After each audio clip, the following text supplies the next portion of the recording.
Hi, I'm Dawn Montefusco, life coach for writers and creatives, and this is Write Your True Story, how to use your story to grow your business, inspire millions, and leave a legacy. And today we have one of my dearest friends who started out as a coaching client about 10 years ago. His name is Harlan James Wheeler Jr. He's an entrepreneur, sales expert, and the author of 5 books of nonfiction, including A Zombie Guide to Self-Help, an Amazon bestseller. He's a self-proclaimed inspirational troublemaker and poet. His poetry has appeared in many literary magazines, including Dark Matter, Foliot Oak Literary Magazine, and Great Weather for Media. His popular Facebook page, The Warrior of Inspiration, draws tens of thousands of people, where he posts one of his own inspirational quotes every day, and he considers himself an inspirationologist. Hi, Harlan. I love Hi, it. Dawn. I love you. That's amazing. Yeah, Thank Harlan, you. you're welcome. You're very welcome. Harlan and I started off 10 years ago. He was writing one of his first books, and he'll tell you a little more about it, but basically I encouraged him to tell more and more and more of his true story, and it got riveting and awesome. So in your own words, Harlan, let's learn a little bit more about what you do and any projects you're working on. Thank you, Don. You inspired me. I had a business in China. I was having equipment made for me, and this was all via internet, totally trust. And the business disappeared off the face of the earth. So I began this long journey to go over there to find out what happened to this company. Where's my equipment? Where's my money? Is everybody okay? And to try to learn about the Chinese and putting their company and my company as one.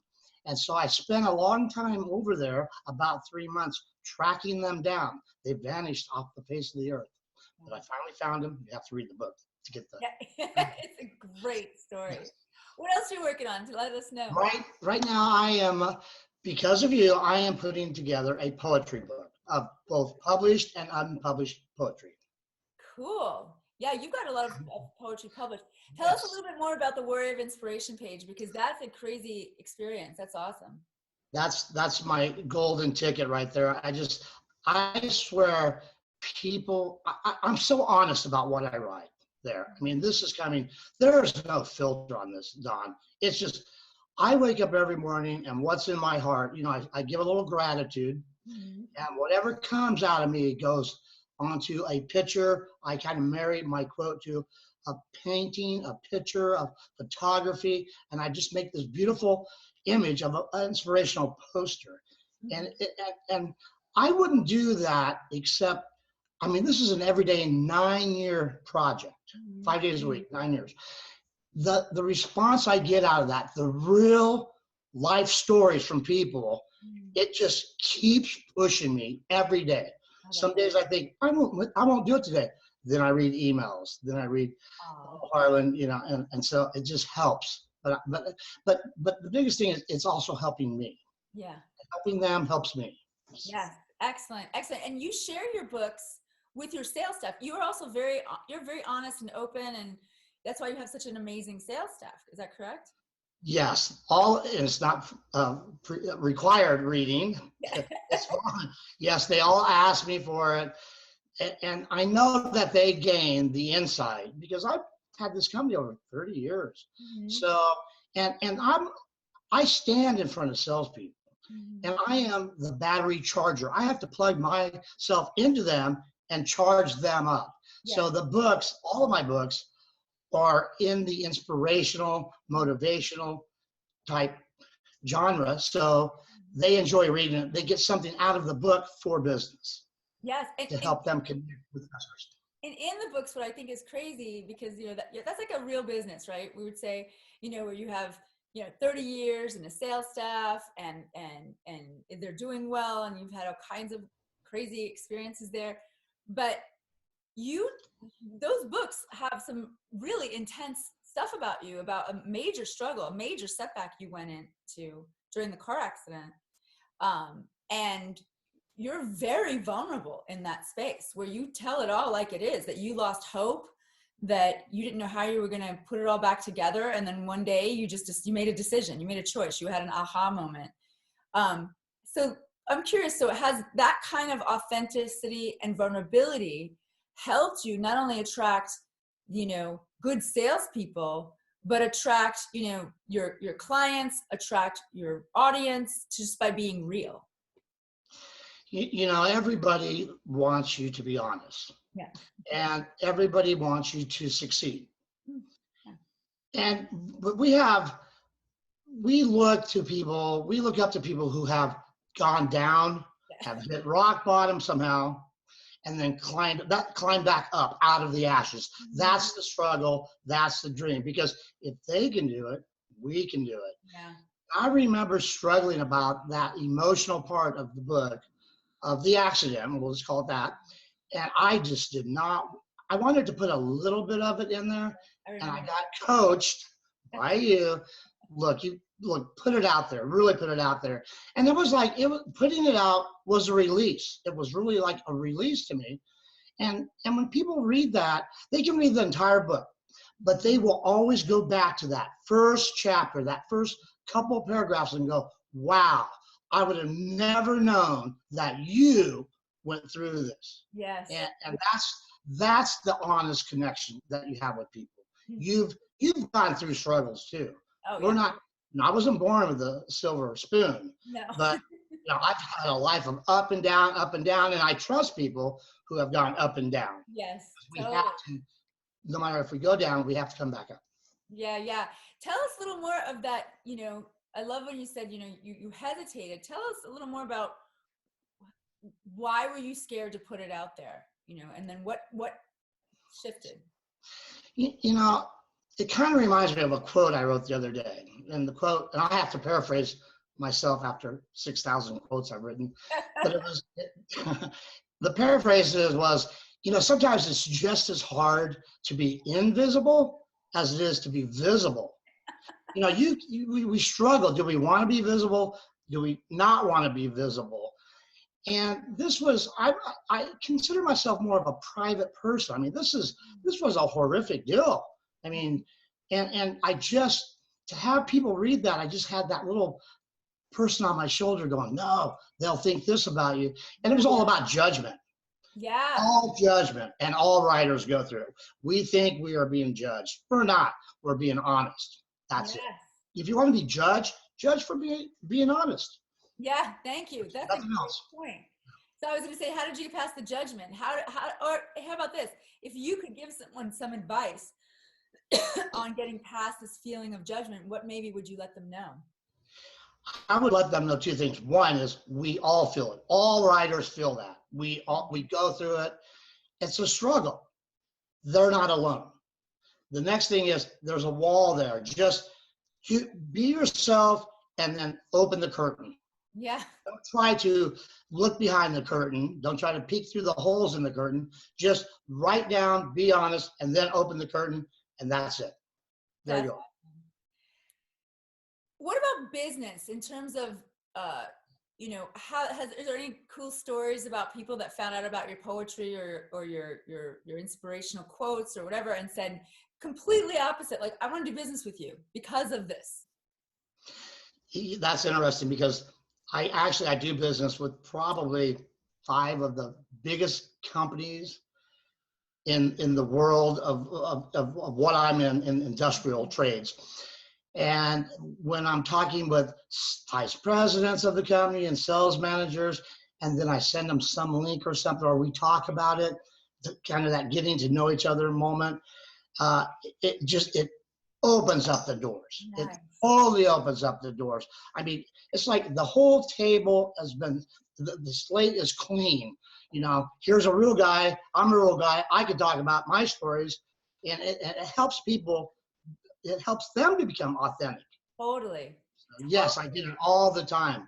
I'm amazed at some of the companies that write me back, vice presidents of billion-dollar industries.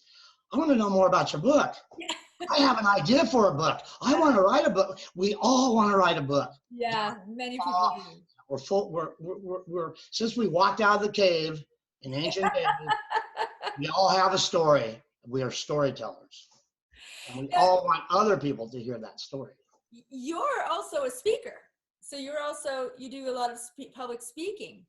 Do you think it's easier? I've had some people say that it's easier to talk about their story or tell their story than it is to write their story. Do you have a preference? I go back and forth. Sometimes I will just take my tape recorder on my phone and tell the story on the phone and then go back and see how it transposes into written words. So I kind of go back and forth, but all of this is connected. Mm-hmm. That's the thing. It's all, I'm a speaker, but I'm a speaker because I went and got a coach, because of you inspired me to write. And so everything comes into place. So you begin at one point and then you end at somewhere else, and you can see where you're going if you're out in the open, if you put yourself out there and you're honest. So one of the things I love about you is recently, and I just have to say this, like I've hired a business coach, and I've had trainers, physical coaches, and I said something to you and you went, oh my gosh, I have a coach for everything, or I wouldn't get everything done. Like, we get a lot done when we have like very specific coaching, speaking, writing, health. You yourself, I would consider a very dear coach. You're a good sales coach. You help people specifically with that.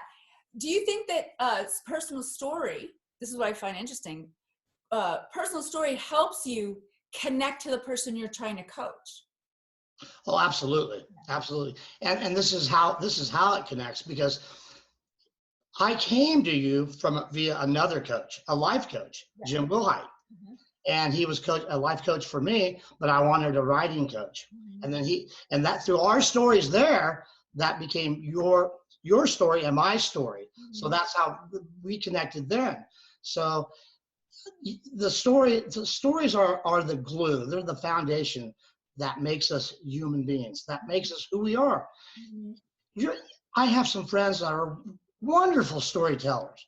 When we're camping or doing things, you gather around the fireplace or whatever, you always navigate to who's the storyteller. Yeah, totally. I have friends that can tell a story and make it sound like a bestseller about a scratch on their finger. I mean, they can just go off, and you're like, gosh, what a storyteller. But that's how we connect in all walks of life, business, politics, you name it. Were you ever afraid to put yourself out there in social media? Because that's relatively new, the last 10 years. How did you make it? Did you jump right in, or did you ease your way in? I eased my way in. I was so afraid. And one of the things that you find out when you do put yourself out there, you're most likely to get people who will compliment you rather than be real and constructive and put it down. And had it not been for probably 4 or 5 people on the internet saying, wow, congratulations, or I can relate to this, or that got to me, I mean, now you got to have haters if you're successful. The more haters you got, the more successful you are. But at that beginning, I was horrified. I would put little bits and pieces out there, but you can see yourself grow. This is the perfect way. On the internet, it's the perfect way to see where you're going. You can see the growth. It's like a gas tank. You fill up here, and then you start and you go down this highway, your journey, your life. It's funny you say that about haters, because I think, it's so interesting. Like, even when I do the summit, I'm getting emails left and right, here and there. And most of them are amazing. And I have to say, I'd say 95% of them are nothing less than, great graciousness. And it's just, I've made so many great connections and meeting new people. And there's the 5% of people that are like, you had a typo. And they, okay. And I don't like this, the sound isn't perfect. I'm like, well, I'm actually talking to people from around the world. We're doing the best that we can. But it's so funny because I even have to remember, and people like you and other friends of mine, remind me, when you're on the internet, you're putting yourself out there, and any little bits of negativity is just okay. That's fine. That's just the process. And to always look at what's going well. You know what I mean? If the majority of people like you and things are okay, just stay there.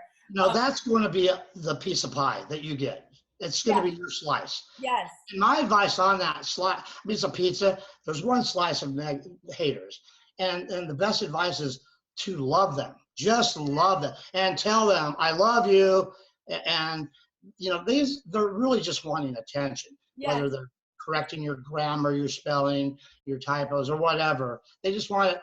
They want to be, they're hecklers at a comedy show. Yes. So Yes. want their attention, I and love the attention is this: love them. Thank you. I love you for bringing that up. I do Then actually. they will I become lovers, and other haters will take their place. I usually take a deep breath and I'm like, they're just doing the best that they can and they just want to reach out. Okay, thanks for reaching out. I appreciate it. And then I move on. But your answer right now, I'm never going to forget that. That's going to be, I hope everybody out there remembers you right now. Hearing about haters, you love them, right? But I want to be honest about something. That's not my first reaction. First reaction, and I do go through a system sometimes, and I'm dealing with a salesperson right now that I wrote something and I looked and it's just negative, and I said, I need to turn it all around. My salesman is wrong, but he's really right. You know what I mean? Yeah, I do. Rather than, no, you're wrong, blah, blah, blah. It's like, this is a great idea, and I'm going to listen to you and do what you say here, because you're right. So you have to turn things around. But my first instinct is to, I'm a fighter. Yeah. Pugilism all the way. It's funny. I think that it's great that we've learned how to embrace any adversity. And I think that's part of the struggle that we love in people. Like, oh, look, you're going through it too. And we go through all those emotions. We're afraid to put our story out there. We're scared. But then when we shift and we get through that, or in the sense of loving our haters, and we get through that, then that's the inspiration we give to other people. Because we were there, we understand, like, okay, it feels weird, it feels icky, but then all of a sudden it's an opportunity to reach out, and that's, so true stories on the internet, I think are incredibly effective at bringing people towards you. And someone said on another, one of the other interviews was that if people are not attracted to you based on your vulnerability and authenticity, then you've weeded out the people you don't want to work with. Wow. Because you just want, your audience is your audience. Speaking of audience, what advice would you give to an entrepreneur who's juggling all of these, I would say, you're like a Renaissance man. I know a lot of entrepreneurs who get really into their business, but they want to write their books, and they're struggling with whether or not they should even write a book about their true story. Do you think that a book is helpful for an entrepreneur? I think a book is the best sales business card you can do, because people at this stage of kind of where we're at right now in business, it's kind of, people are all about me. What's in it for me? That's the whole problem with business people. What's in it for me? You have to be authentic. When you open up in a book, that becomes your business card. And there's these people that, and I get them all the time.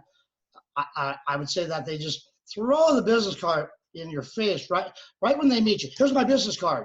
Like, okay, do you know how many other business cards I throw in the garbage? So, but that separates an honest person, somebody willing to share their story, from your typical salesperson. And a typical business owner is a salesperson. They're at the top of the food chain. So by writing that book, it could be a technical book. It could be any kind of book that has to do with their business, be it real estate or internet marketing or something. That becomes your business card, and that will open more doors than any business card, and it will keep those doors open permanently. I don't pass out business cards. I pass out a book. Yeah. After a bit of getting to know somebody. Yeah. That's my business card. Even if it's a technical book, what I've learned is that the intro, how did they get involved in tech? Who are they? We're not as interested, truly, it's things are shifting rapidly. We're not as interested in are you good at what you do? Because there's lots of people that can be good at the technical ends of anything. Right. But who are you being while you're doing that? Who are you? You know, there's 7 billion people in the world and counting. And if you want to stand out, you stand out by setting an example, and you set an example by telling your story. So I do want to say that even the technical books I've gotten, when they get that, even that little intro to who they are, I'm like, okay, I'll check it out, you know? So yeah, no, I'm a big fan of that as well. Okay, question. You're the expert in all this. Does it have to be a long book? Can it be a short book? It could be an ebook. It could be 10 pages. It just shows that you're out there. You're putting yourself out there on paper. It could be you know, the problem I think is when we look at these technical books, or we walk in the bookstore and we look at a book, we think, and we think that person sat down and wrote this whole book out of their head. Yeah. And that's not the process. And I did the book signing at the library in Sandy. And, you know, I broke down the book. I mean, there were 6 people involved in the book, including me. And it was a simple process. I would do something, the other person would do something, the other person would do something. So that becomes a process. We sometimes get intimidated by these technical people or great authors, but it's what it is. It's just taking a habit and adding something to that habit each day. And that habit, for example, my Warrior of Inspiration page is a habit. I get up, I write a quote. That becomes a habit. I wasn't born the Warrior of Inspiration. I molded into that by just creating the habit. So books can be any size. They don't have to be 5, 10 pages, 20 pages. It's a book if you're writing a story. I would say it's like a runner. If I run a block and you run a marathon, I'm still a runner. Yeah. I run a block every day. You know, I might not ever get to be the marathon runner, but I'm a runner. Yes. If you write a 20-page book, you are a writer. Yes. That's all there's. It's true. It's true. And sometimes those shorter books are actually very powerful, I've noticed. Yeah, and most people that do short stuff crunch it down, and all books have the meat and potatoes. You can get rid of 80% of the books and just get the good stuff. Yeah. That's so fun. So speaking of which, you have a free gift for us. You have a yummy gift for us. What I've done, and this is great, is I picked 5 of my most personal and favorite chapters of my book to send to you free, and I guarantee those will inspire you. They're true stories of what we just kind of talked about, the struggle up and down, and I lay it on the line, and there it is. And, you know, I have it in the scheme of things between, say, me and all my friends. When you read some of this about the struggles I went through, they're not like on a scale of 1 to 10. They're not a 1 or 2. They are a 10. Yeah. They're a 10 plus. So they're like, holy cow. Yeah. You know? Yeah. That's my free gift as my favorite chapters, 5 of them. I love that because it totally flows with your mission in life, which is to be the warrior of inspiration. And through your writing and through your words, you inspire literally tens of thousands of people every week. And it's just such a pleasure to know that you've been through, and I highly recommend everyone read those chapters. It's a good example. It's a teaching by example of, wow, this person was willing to put themselves out there, and where you are today, and how you've, you know, one day at a time, one step at a time, just doing a little bit here and there, you've really made a wonderful life for yourself. And to finish, I just want you to tell us about your animals. You have so many animals on your farm that are amazing. I just want to make one comment about, you know, we can't all be inspirational breathing all the time. I mean, we're people. And somebody said to me yesterday, I posted something, they go, that coming from the warrior of inspiration, well, I have an evil twin. You know, I mean, sometimes I just, you know, put it out there, and it's not inspirational. But I had the noise we started with were my parakeets, but I live on a farm backed up to the forest on Mount Hood. I have 2 geese, Egbert and Penelope. Penelope is famous up on the mountain as Penelope the kissing goose. I raised her as a baby, and she will come sit in my lap and give me kisses. On my Facebook page, you see me, a profile picture of me lying down with her kissing me on the lips. And so then I have the geese, And then I have two beautiful German Shepherds, Yes. Madison and Maximus. That's right. I love Biggie. They all the animals love each other. Yeah. Wherever Madison goes on the farm, the geese follow and lay down next to you. Right, that's right. Well, thank you, Harlan. This has been so much fun. You really are just an inspiration. It's been amazing information in such a quick amount of time. Thank you. Where'd the time go? I know, it's so fast. So good. We have to do this more and more. Yeah. Well, listen, I appreciate the opportunity and all the things that you have personally done for me, because I wouldn't be on this side of the camera if it hadn't been for your coaching abilities. I swear that, once I met you and I got that inspiration from you, that was all I needed to go forward. Thank you so much, Harlan. I sent some stuff to another person right in the process of meeting you.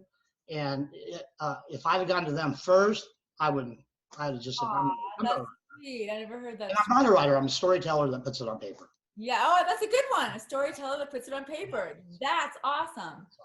All right, you. Well, I'll talk to you soon, I'm sure. And you have a wonderful day. And everybody go to the Warrior of Inspiration page on Facebook and check out some of his inspirational quotes. It's amazing. You have a wonderful day. Thank you, Don. You too. Bye. Bye.